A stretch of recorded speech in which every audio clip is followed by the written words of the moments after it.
Greetings to you all. My name is Umi and thank you for tuning in to my YouTube channel. In this video, we're going to be discussing three reasons why you are interested in, drawn to, attracted to, obsessed with the occult, metaphysics, esoteric, knowledge, astrology, divination, these things. So yes, this is a bit of a taboo subject for some, but necessary video nonetheless. So the three reasons I'm going to give, this is certainly not an extensive list. Many of you have your personal reasons why you are learning certain things, pursuing certain truths. You may have had some type of transformative experience that opened your mind up to new possibilities and how you experience God, how you experience your reality, how you experience life. So everyone has their reasons, but for some of you who feel like you're not sure why, or if you feel like you're just kind of wandering a bit, that's okay as well. You may find some of these general reasons that I'm going to list as one of the reasons or one of the triggers to why you're seeking knowledge of self or knowledge of your reality through the occult, through astrology, through metaphysics, study of metaphysics and these things. So the first reason I have is you are someone who is a truth seeker. This is something that is more of an innate thing, like it's by nature. Like a part of you has to get to the bottom of something. You have to know the truth. You have to discover the truth about whatever that thing is for you. But if it has to do with life, the truth behind manifestation, the truth behind this matrix, the truth behind God and your experience and relationship with God, that perhaps what you've learned through science wasn't sufficient. You wanted a more holistic or balanced perspective of how life got started and human experience, human existence. So studying the unseen, studying paranormal activity, studying the spiritual realm, the ancestors, these things the things like this are somewhat non-traditional as it pertains to Western culture, where, majority of the people within this nation are into organized religion. Christianity, Islam, organized religion is their path in terms of their spiritual pursuits or spiritual practices. So when you start talking about the occult and metaphysics or other spiritual practices that seem to be against the grain or against the status quo, then it can certainly create a bit of hostility in your environment with your family or your church if you've left the church or whatever. It can create uncertainties. It can create confusion. You can be in a state of limbo almost. But if you're someone who's just looking for the truth, or you're seeking to discover the truth, whatever that truth is that you're pursuing, maybe you need to take some time out if you're not sure to find out, what really am I seeking? What am I really wanting to unearth or unveil or discover? Is it the God within me? Is it, the truth about the deceptions and theories and conspiracy theories of our time? Are you someone who's just studious? You just like to learn and absorb knowledge and information. So this would also make you, a truth seeker. So that first one is about understanding life's mysteries beyond traditional views. So this could put you on the path of learning about things through the occult. I will say briefly that I have always exercised caution and advised others to be sensible and cautious about the things that you're learning and the things that you're receiving and absorbing and watching, as the eyes are the gateway to the soul. So be mindful and sensible. I understand this path can open many gateways and many doors to understanding the truth about life, but it can also lead some people to drugs, experimentation with drugs as they're trying to go beyond, the physical and have out-of-body experiences and experience phenomena in their reality. So some people have a desire to experience these things, and it can invite other abuses. So I'm certainly not personally saying like I'm against people using certain herbs and non-traditional ways of healing and things like that. Like that's a bad thing if you explore ayahuasca, if you explore, sitting with a shaman and undergoing past life regressions or things like that. Like those are personal choices. So it would be based on why you're doing a certain thing. But you're going outside of the traditional path of doing that, which can make you susceptible in some cases to, just energies that you may not be familiar with. And I went through this personally. This is my personal experience coming out of organized religion, that there were, I feel in my opinion, certain energies that I couldn't quite identify or I couldn't quite understand within myself. And I'm speaking in terms of dark thoughts or feeling like I'm under attack, psychic attack, disturbing thoughts and imagery and things like that, where conventional medicine and going through hospitals and therapies and things like that didn't quite scratch the curiosity. It didn't quite scratch the surface even of what I felt like I was dealing with. And it felt like it was going to be a very long-term and extensive process of healing my psyche and healing my mind through conventional medicine. So my interest into astrology and things like that revealed to me why I was experiencing internal conflict. My question was answered like that by just reading something that says, oh, these two powerful planetary bodies are at odds with each other. No wonder I'm having all this internal conflict. And it made sense. And for me, it brought a sense of relief and a sense of release and an aha moment. And it helped me to feel a bit more empowered about my state of mind and my state of being. And I could begin to do the work on myself because I had answers. So that was the case with me in terms of why I stepped foot on a certain path, as uncomfortable as it was coming out of organized religion. But when I started to step foot on that path, yes, it was a lot of content and things I was reading and studying and trying to understand and meditating and dreams I was having. And it was just like, almost a bit overwhelming. So I just say exercise caution when you are stepping foot into new territory as far as spiritual paths and pursuits. Make sure the things that you're learning, you're able to integrate, practice, balance, demonstrate. So that you're not like most people who profess a religion or profess a God, but when it all boils down or when their faith is most tested, they can fold or they demonstrate their hypocrisy or their lack of belief. Maybe it was a professing of a belief, but they really had no real practice in that belief. They never actually practiced and implemented the things that they claim to be learning and claim to believe in. So if you're on this path, you certainly have to exercise the things that you're learning so that you can see the benefits, see the progress, see the evolution, see the growth, see the truth in it, see that it's practical. Otherwise, leave it alone. It's not the path for you. But I digress. So looking at number 2, as to the 3 reasons why you're drawn to this path, unconventional path of healing, which I kind of mentioned that a little bit, but then number 2 reason why you would be on this path is because you have an unconventional and non-traditional path toward healing. So you're maybe trying to process or get through some trauma from your past. Maybe you have a physical ailment and you've done quite a few things that you feel could have helped you, whether it was physical therapy or medication or hospital visits or whatever. And for some reason you're not finding the healing that you need, or you feel that you're not ready to give up. So you're trying another method.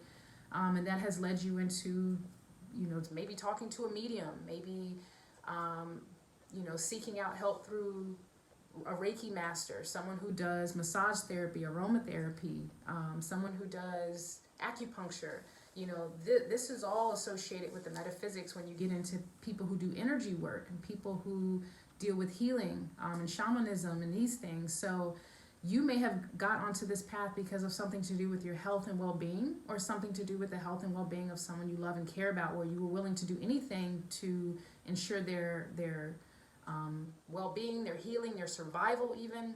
So, in some cases it could be extreme circumstances that lead people to meditation, lead people to something that they've never done before.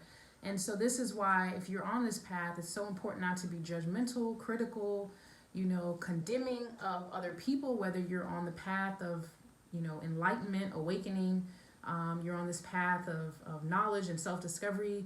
You may begin to cast judgment on others who are still in organized religion, as you may consider it, limiting. You may consider it to be the way of the old. You may have your judgments about another person's path, but that's certainly not the point here. You want to lead by example. If you have knowledge that empowers you and sets you on a new path in life and changes your life in some way, helps you grow in some way, the purpose is not to, boast about that transformation, but simply to just demonstrate, that you implemented what you believe in, and this is the results. This is what has happened in your life. So this is even associated with the Christ consciousness, where you can't deny an experience because of what everyone else thinks. You know, like, oh, it's impossible to calm the storm and the rain and when Jesus was in the boat with the apostles and they were freaking out and he calmed down, you know, the storm, and he's like, chill, you know, like other people may feel that your path or your practice is in some way, you know, just very extreme. It's different. It deals with too much of the unseen. And so they fear it in a way.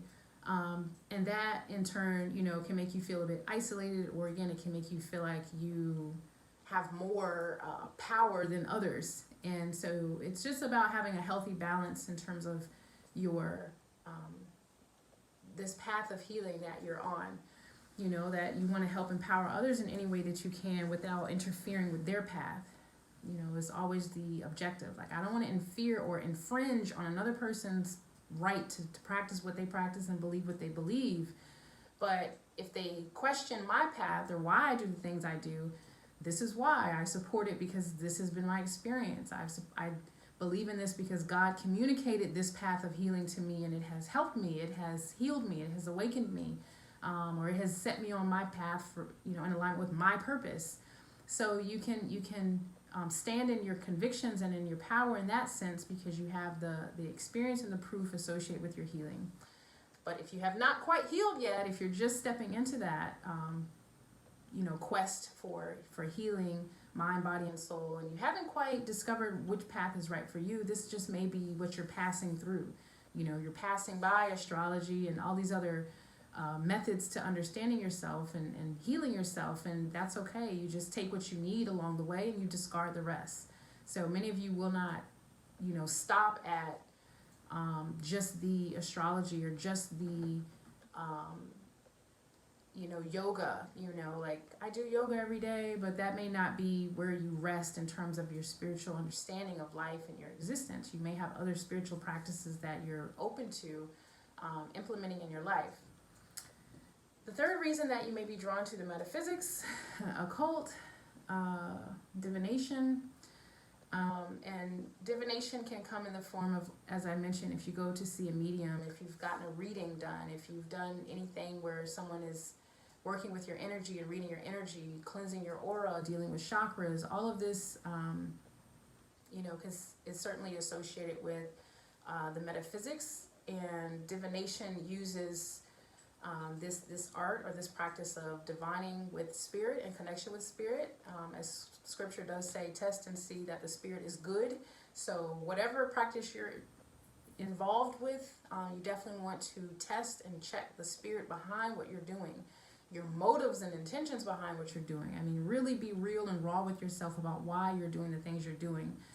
Because if it is associated with low magic, this is our selfish intentions. Let's say there's someone you have your eye on and you want a relationship with them, or you want to be intimate with them and you're just fascinated by them. You can begin to fantasize and project a lot of lust and energy toward that person. And you may be someone who works with crystals and other things to try to manifest the people and things you want in your life, but this is one of those things that can easily lead you astray, because you'll begin to make your life about rituals and manifestations and fulfilling your personal desires, and lose sight of a deeper, you know, more holistic and selfless purpose in life. You know, you can become like everyone else who's just working to get something they want. You can even do this in religious and spiritual practices. You're just repetitively doing the same things in order to manifest what you want.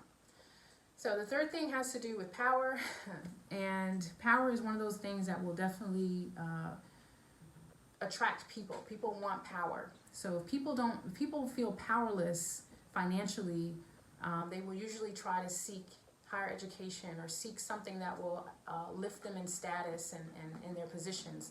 If they feel financially powerless, they can want to manipulate, steal, cheat, and overpower others. That's a negative manifestation of feeling powerless.